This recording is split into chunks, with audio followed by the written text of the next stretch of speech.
Night fell, returning the city of Chester to the quiet it was owed after a long, noisy day. In a new residential area in Borton Heath, well-built 2- and 3-story houses were lit up, casting a warm glow through the windows, signalling a peaceful evening of family togetherness. But that false tranquility was shattered at 8:30 p.m. on the evening of September 29, 2018, by a blood-curdling, mournful scream, a scream filled with terror and despair. The scream came from the luxurious 2-story house belonging to David Miller, a successful young director in the logistics and transport sector. Immediately afterward, the front door burst open. Clara Hamilton, 32, David's wife, her hair a mess, her face drenched in tears, rushed out like a madwoman. She ran and wailed, her pleas for help inarticulate, flailing in the dark. "Help, someone help. My husband, something has happened to my husband." The nearby neighbors, hearing the cries, hurried over. They followed Clara up to the second floor, rushing into the bathroom. A tragic scene unfolded before everyone's eyes. David Miller, 36, a tall, strong man, lay motionless on the cold-tiled bathroom floor. He was still soaking wet, wrapped loosely in a towel. Beside him, the showerhead was still running, aggressively spraying water onto the floor. A few brave men quickly tripped the main electrical fuse for the entire house and rushed in to perform first aid, but all efforts were in vain. David's body was limp and unresponsive. The emergency services 999 and the local police from Borton Heath arrived almost simultaneously, just 10 minutes later. But after examination, the paramedics could only shake their heads in bitter sorrow. David Miller was dead. The initial cause of death was determined to be accidental electrocution while showering, a domestic accident that was not unheard of.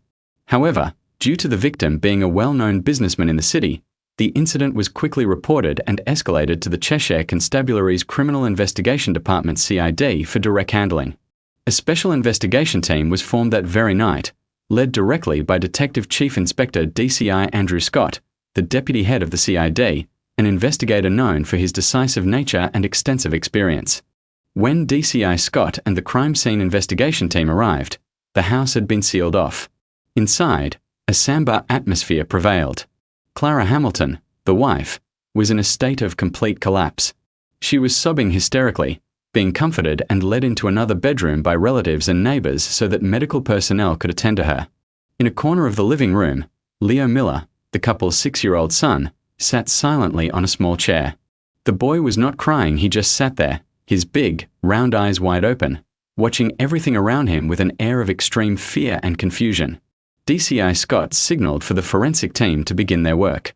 The main scene was a modern and clean bathroom, about 6 square meters in size. The victim, David Miller, lay face up on the floor, with no signs of a struggle or external force. Aside from a faint burn mark on his right shoulder, where he may have made direct contact with the shower head, there were no other injuries on his body. All the investigators' attention was focused on the primary suspect, the 30-litre Ariston water heater securely mounted on the wall.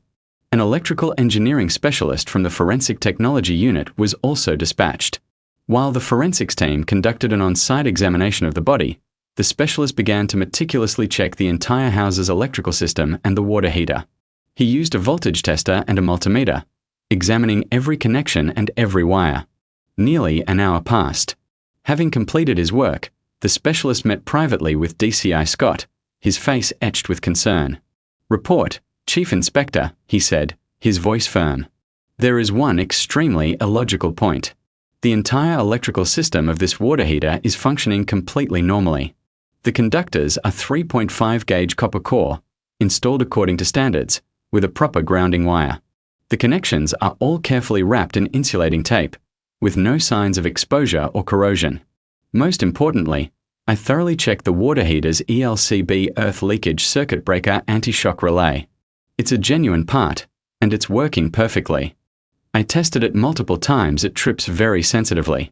With a safety system that is almost absolutely foolproof like this, it is nearly impossible for a healthy adult to be fatally electrocuted, unless there was a deliberate external interference with the system." The electrical expert's conclusion was like a bucket of cold water poured over the hypothesis of a tragic accident. If it was not an accident, then what was it?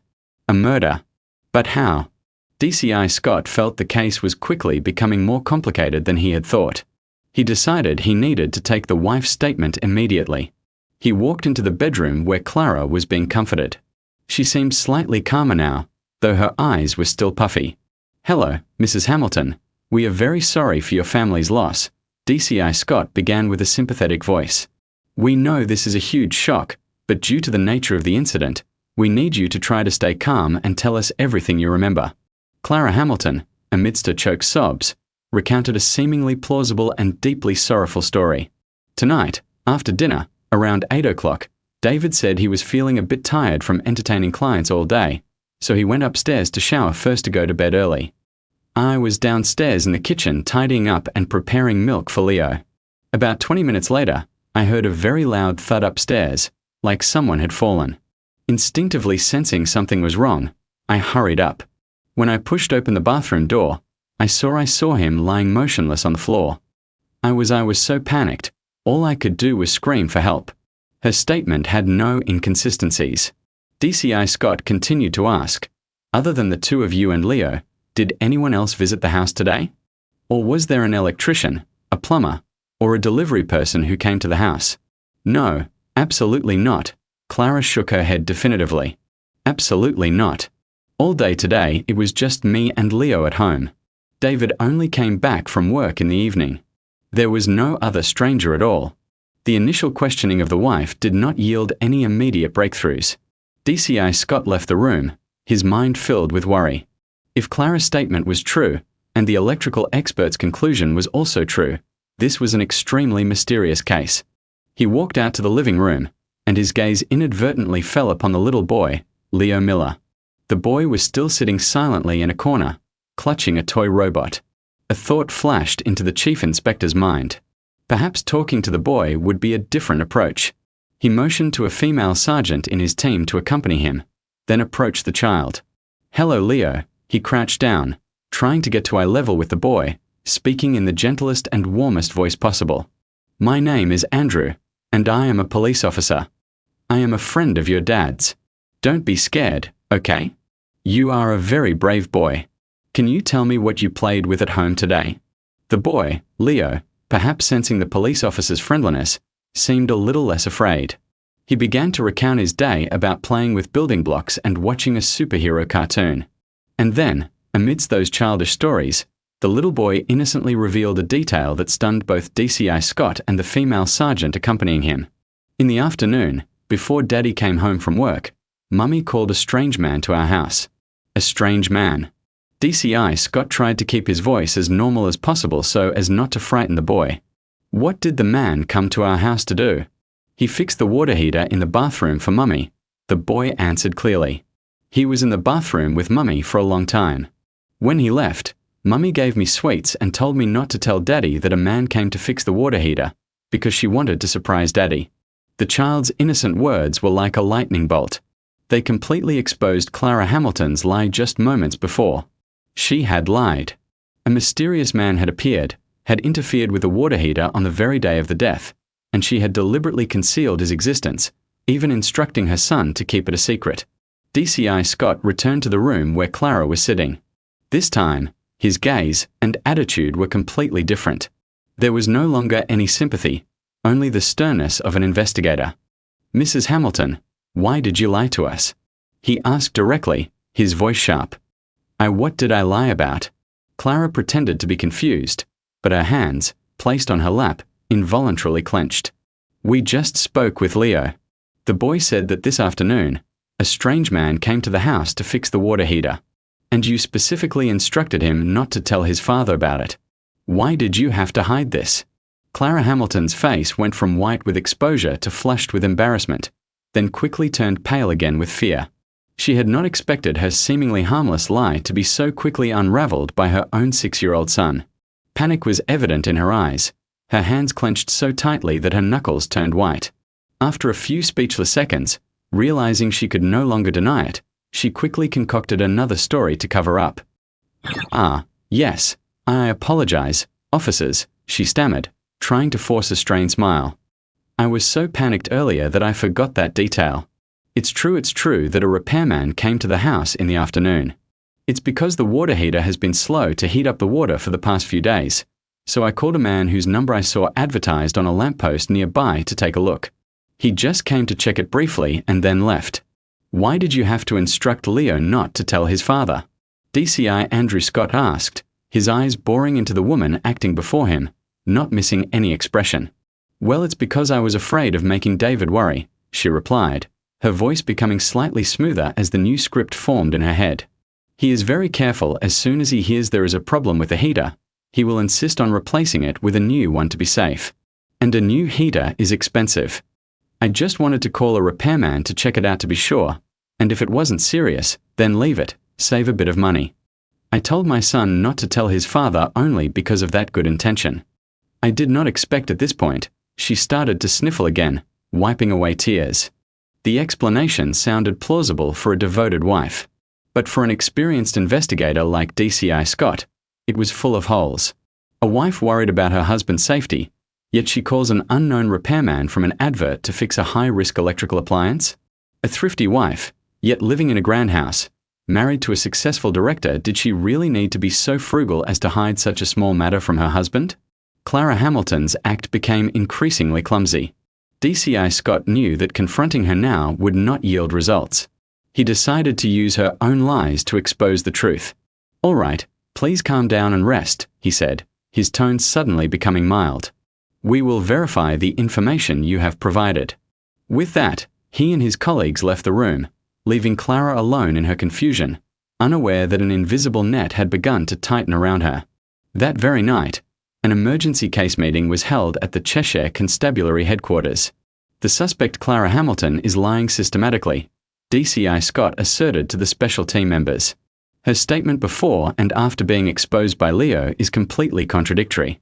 The story of the unknown repairman is clearly a fabricated script to conceal the identity of a mysterious man who was present at the scene before the victim's death. This man is the most crucial link in the case. Two main lines of inquiry were immediately launched simultaneously. The first, handled by a team of experienced detectives, had the task of turning over the entire city of Chester to find that unknown water heater repairman. Although they knew the chance of finding him was very low, this was a mandatory procedural step to prove Clara's statement was false. The detectives were divided into multiple teams, spreading out across all the districts. They carried Clara Hamilton's photograph, going to every registered electrical and plumbing business. They patiently asked everyone if anyone recognized the woman in the picture who had called them to fix a water heater in the Borton Heath area on September 29th. The work lasted 2 long days, dozens, then hundreds of tradesmen were contacted, but the result was only headshakes.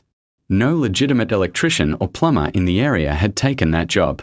While the first line of inquiry was hitting a dead end, the other 2 lines of investigation brought back extremely important results, gradually revealing the full picture of a ruthless, calculated conspiracy. The second line of inquiry focused on verifying the victim David Miller's and his wife's backgrounds and relationships.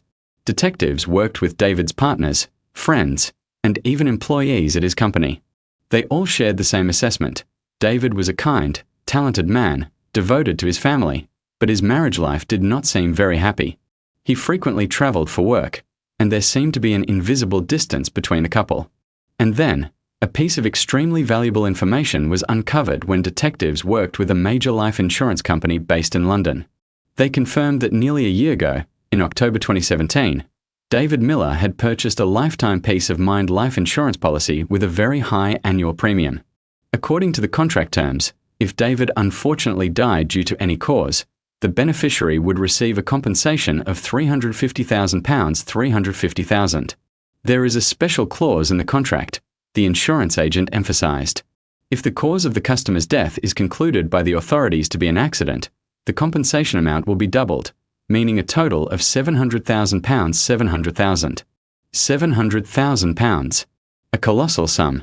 So, who is the sole beneficiary named in this insurance contract? An investigator asked.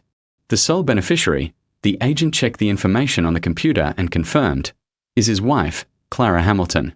This information sent a shockwave through the investigators. A murder staged as an accident. A £700,000 insurance policy would be activated if the accident was confirmed. The picture of a conspiracy to murder the husband to claim the insurance money became clearer than ever. Clara Hamilton's motive for the crime was no longer a mystery.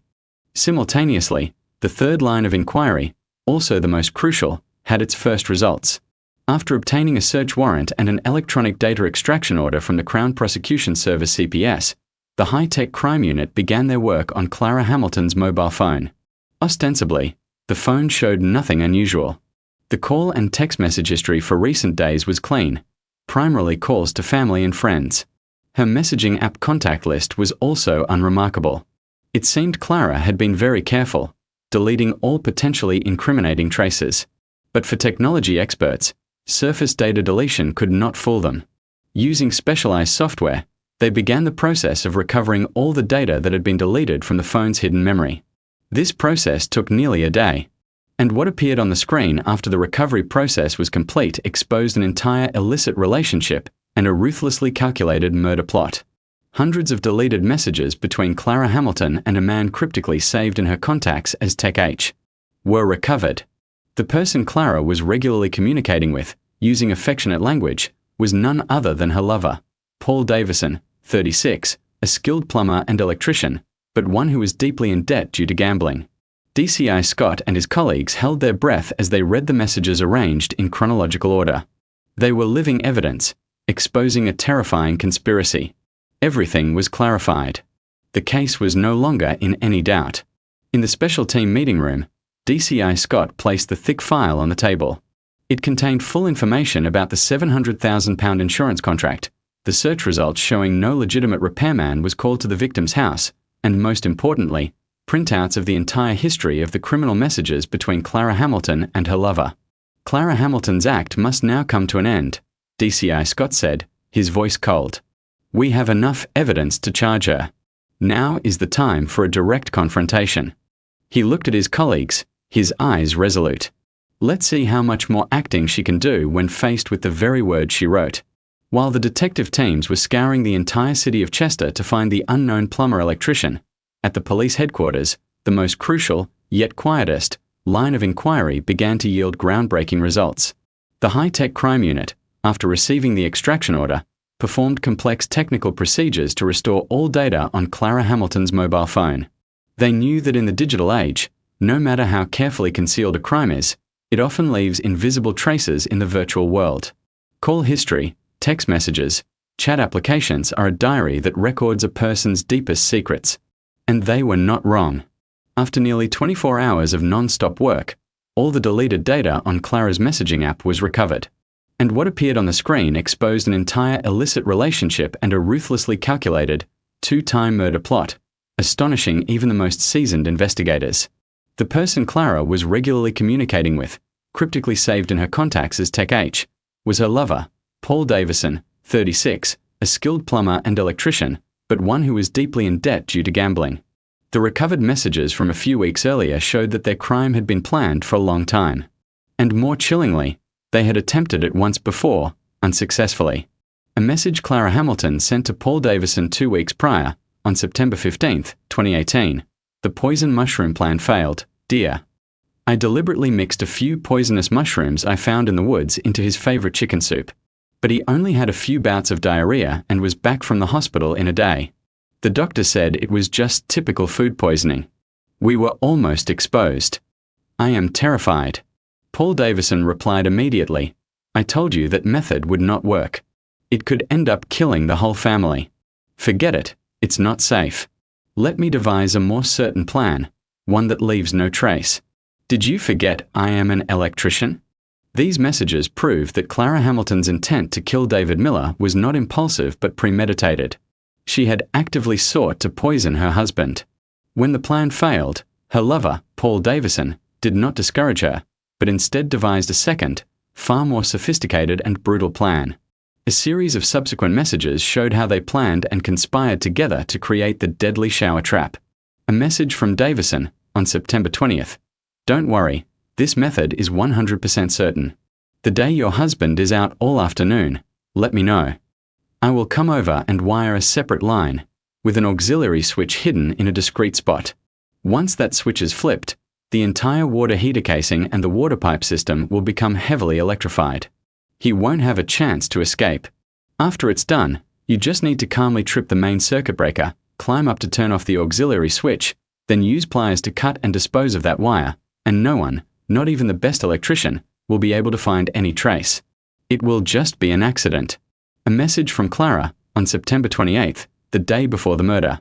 My husband has a district business trip all day tomorrow, only coming home in the evening. Can you come over? I will be waiting at home. And finally, a last message from Davison sent to Clara on the morning of the murder, September 29th, revealed a terrifying detail directly linked to the forensic results. I left a blister pack of strong sedative pills for you in the mailbox by the gate. Before he gets back, remember to mix 2 pills into his tea. Make him a bit drowsy, his reflexes slower, so he won't have time to react. Everything will be easier. Sedatives. Just then, an investigator knocked on DCI Scott's office door. The final, full forensic examination report was finally complete. DCI Scott quickly opened it. And on the final page, in the toxicology section, a line confirmed everything. The blood sample of the victim David Miller contains residual traces of a sedative drug from the diazepam group. The dosage is not lethal but sufficient to induce a state of sedation, drowsiness, and impaired reflex capability. The final 2 pieces of the puzzle had fit together perfectly. The message evidence and the forensic evidence jointly exposed an undeniable conspiracy. DCI Scott clenched his fist. Now, he had all the weapons he needed to break the abstinence of the woman sitting in the interrogation room. Clara Hamilton was brought back into the interrogation room. After 2 days in custody, she looked somewhat tired but still managed to maintain her composure, stubbornly sticking to the story of the unknown repairman. DCI Andrew Scott entered the room, followed by the female sergeant who had spoken to Leo. This time, he did not sit down immediately. He walked straight to the table, placing a thick file down forcefully in front of Clara Hamilton. Mrs. Hamilton, your performance was very good. His voice was cold. But it's time for the curtain call. He flipped through the pages of the file one by one. Here is a copy of your husband's life insurance contract, valued at £700,000, for which you are the sole beneficiary if he dies due to an accident. Clara looked at the document. Her face slightly changed, but she remained silent. He flipped to the next page. This is the list and record of our work with every registered plumber and electrician in Chester. Not a single one of them was called to your house that day. Silence still reigned. And here, he flipped to the final pages, pushing them towards the woman. Is what you painstakingly tried to delete from your phone. On the paper, the messages between her and Paul Davison were clearly printed out. From the failed poison mushroom plan to the diagram for wiring the auxiliary switch, and even the message about the 2 sedative pills. Clara Hamilton looked down. When she read the words she herself had written, the composure she had tried to maintain completely collapsed. Her face turned from pale to purple, her lips trembling uncontrollably, her breathing becoming ragged. She looked up at DCI Scott, her eyes no longer showing stubbornness, only extreme panic and failure. The act had been exposed in the most merciless way possible. And this is the final forensic examination conclusion, DCI Scott said, his voice like a final hammer blow. Your husband was not only killed by the electric current, he was also poisoned by your own hand with sedatives beforehand. You strip him of every last chance for self-defense. Do you have anything else to say, Mrs. Hamilton? Clara Hamilton could not speak another word. She slumped her head onto the table, her shoulders shaking violently. The crying now was no longer an act. It was the crying of a criminal who knew she had no escape. After long, suffocating silence, the woman slowly lifted her head, tears streaming down her face. All right then, she whispered, her voice broken. I will confess. I will tell you everything. Faced with the irrefutable, hard evidence, printed out clearly on the paper, Clara Hamilton knew her show was truly over. The facade of a pitiable grieving widow was shattered, leaving only the naked truth of a cold-blooded killer. She buried her face in her hands, her shoulders shaking violently, not from remorse, but from fear of the looming legal retribution. I will confess. I will tell you everything. The confession was uttered. And then, for the next 3 hours, Clara Hamilton recounted the entire tragic story of her marriage, her sinful affair, and a murder plot that was meticulously calculated, driven by selfishness and boundless greed. According to Clara's statement, her marriage to the deceased David Miller was only happy for the first few years. As David's business grew, he had less and less time for his family. He often had to travel for work, trips that lasted weeks, sometimes months. Family meals became sparse, and conversations revolved only around work and money. The affection between the couple gradually cooled, existing only in name and for the sake of their son, Leo. He gave me money, a lot of money, Clara confessed, her voice frighteningly cold. He gave me a comfortable life that many could only dream of. But I needed more than just money. I felt lonely in my own grandhouse, like a bird caged in gold. He controlled everything, from my spending to where I went, what I did, and with whom. That wasn't care, it was imprisonment. During those lonely and suffocating times, Paul Davison appeared. Davison was a plumber-electrician hired to repair the electrical system for a neighbor's restaurant. He had a rugged, masculine appearance, spoke eloquently, and always showed understanding and sympathy for the sorrow of a beautiful woman living in solitude. A woman starved of affection quickly fell into the arms of the tradesman. A furtive, illicit affair blossomed right behind the back of the husband who was working hard far away. With Paul, I felt alive. I felt like myself, Clara confessed. But with my husband, I was just a shadow, an unpaid housekeeper, an expensive decoration. As her love for her lover grew, the idea of eliminating her husband so they could be together openly began to form. And that motive was fueled by another crucial factor, one that turned a guilty thought into an action plan: the insurance money. Clara knew very well about her husband's multi-million-pound life insurance policy, and she was the sole beneficiary. David's death would not only free Clara emotionally but also provide her and her lover with a massive fortune to start a new life. Clara admitted that she was the one who initially proposed the murder plan. Her lover, Paul Davison, who was heavily in debt from gambling, upon hearing the prospect of having both his mistress and a colossal sum of money, agreed to participate without hesitation. Their first plan was to use poisonous mushrooms, a method that seemed discreet and hard to detect. Clara went to a nearby woodland area, seeking a type of mushroom that closely resembled an edible one but contained deadly toxins. She deliberately mixed it into the soup during the family dinner. But perhaps the dosage was too small, Clara confessed, or David's constitution was strong, so he only suffered mild food poisoning, abdominal pain, and diarrhea. At the hospital, the doctor also only diagnosed it as a digestive disorder. That plan failed. The failure of the first plan did not deter them. Instead, it made them more ruthless and determined. They needed a more certain method, one that could be staged as a perfect accident to claim the double insurance payout. And Paul Davison, with his electrical knowledge, devised the deadly trap using the water heater itself. She recounted in detail how they collaborated. On the fateful afternoon of September 29th, before David returned from work, she called Davison to the house. Davison performed the wiring of the auxiliary switch and the deadly wire. Before leaving, Davison also gave her a pack of sedatives. He told me to mix 2 pills into the water for my husband to drink before he showered, Clara confessed, to make him a bit drowsy, unable to react quickly. That evening, I did exactly that. I mixed the pills into the tea David usually drank after dinner. After seeing my husband was affected by the drug and seemed tired, I urged him to take an early shower. As soon as he entered the bathroom, I secretly climbed up and flipped the auxiliary switch that Paul had hidden behind the ceiling panel. What happened next? An investigator asked. After that, I went down to the kitchen to wait. About 20 minutes later, I heard a loud noise.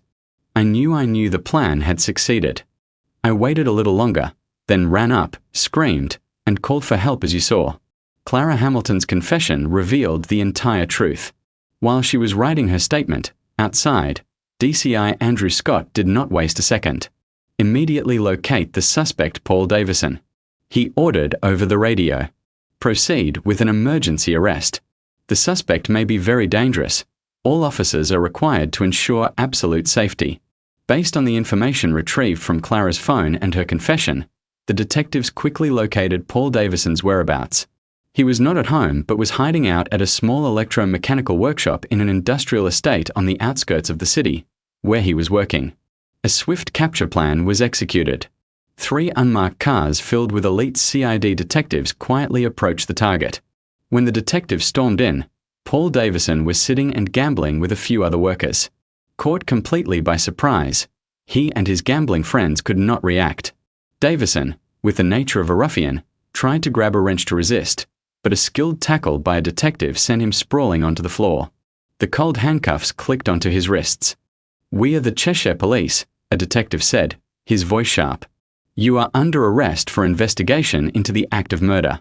Hearing the word murder, Davison's face changed colour, but he still tried to play tough. "You have got the wrong man. I have not killed anyone." He did not know that his lover had already confessed to everything. The arrest was quick and safe. Paul Davison was immediately transferred to the police headquarters. In the interrogation room, the electrician still vehemently pleaded his innocence. He admitted to having an emotional relationship with Clara Hamilton, but completely denied participating in the murder plot. He put all the blame on his lover, saying Clara had done everything herself. But his obstinacy did not last long.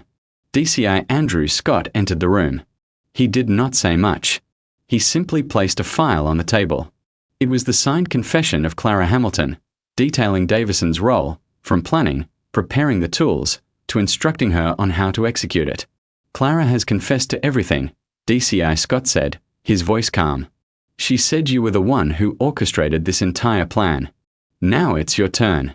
Faced with the fully signed confession of his lover, the electrician Paul Davison was stunned. His defiant, stubborn look quickly vanished, replaced by the panic and anger of a man betrayed. He could not believe that Clara Hamilton, the woman he had risked everything to commit the crime with, could confess everything and try to shift all the blame onto him so quickly. He knew he had lost this hand. "That wretched woman," Davison roared. "She says I was the mastermind? Ridiculous.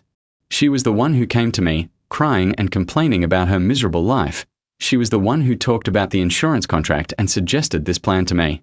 When the final defensive wall crumbled, Paul Davison had nothing left to hide. He began to confess.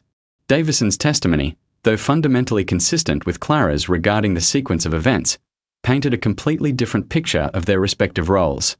According to Davison, he admitted to being blinded by Clara Hamilton's beauty and charm, but he asserted that initially, he only wanted a casual relationship and had no deeper intentions. It was Clara, with her lamentations about her unhappy life and promises of a wealthy future with the £700,000 insurance money, who slowly planted the idea of the crime in his head. Drowning in gambling debt, he could not resist the overwhelming temptation. She was the real mastermind, Davison confessed. The plan to use poisonous mushrooms was her own idea and execution. After that plan failed, she was the one who pressured me to come up with a more certain way. I was only the one who provided the technical solution, but the entire planning, timing selection, and direct action were all orchestrated by her alone. He recounted the technical details of the deadly trap.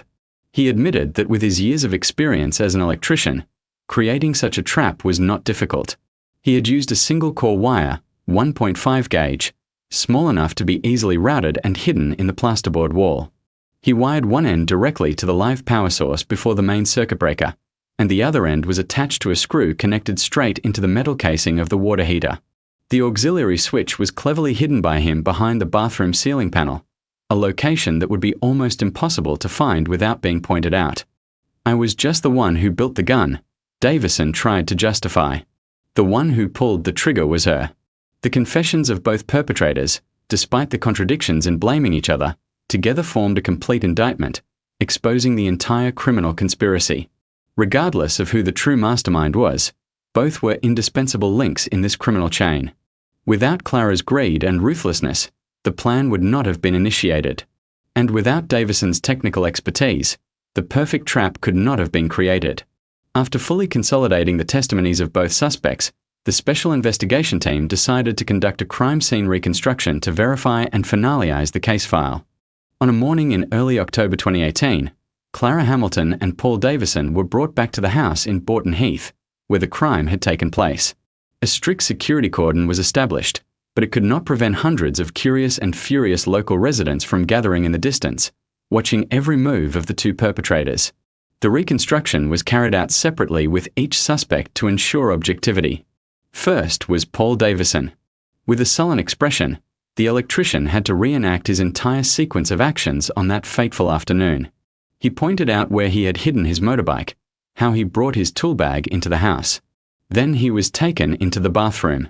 Under close supervision, he had to demonstrate every technical step, how he removed the ceiling panel, where he placed the auxiliary switch, how he routed the wire and connected it to the water heater. All his actions were performed mechanically, accurately, showing a chilling familiarity. Next was Clara Hamilton. When she was brought back to her own house, facing the scene where she had callously murdered her husband, the woman could no longer maintain her composure. She broke down in tears, her whole body shaking. But the reconstruction had to proceed. Clara was required to reenact mixing the sedative pills into the tea using flour as a substitute. She followed the instructions tremblingly. Then she had to point out where she sat waiting in the kitchen, listening for the deadly sound from the bathroom above. And finally, the most cruel act, she had to act out climbing onto a chair, turning off the auxiliary switch, then calmly cutting and disposing of the wire, before finally beginning to scream and call for help to create a perfect scene. Throughout the reconstruction, the brother and parents of the victim, David Miller, were also present to observe. They stood in a corner of the garden, watching the two perpetrators reenact their crime, their faces etched with profound sorrow and indignation.